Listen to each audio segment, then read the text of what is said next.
Kung gusto mong may pagbabago, dapat gumawa ka ng bago.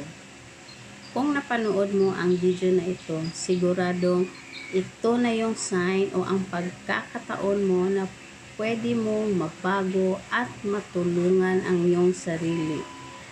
Be as wise, making the most of every opportunity coming your way. Alam kong matagal ka nang nagtiis at nagdusa sa maliit at kulang na sahod.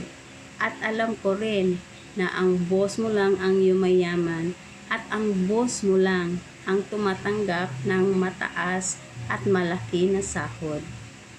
Merong dahilan kung bakit dumaan sa iyo ang video na ito. Merong business opportunity na pwede kang kikita ng 1,000 to 3,800 pesos per day. Depende po yan sa sipag at diskarte mo. Now, kung naging masipag ka sa trabaho mo ngayon na konti lang ang kinikita mo, how much more dito ka magsipag at madagdagan pa ang kita mo.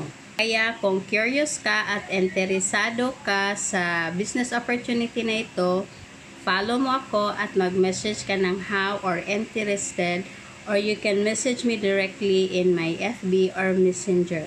Kaya, see you!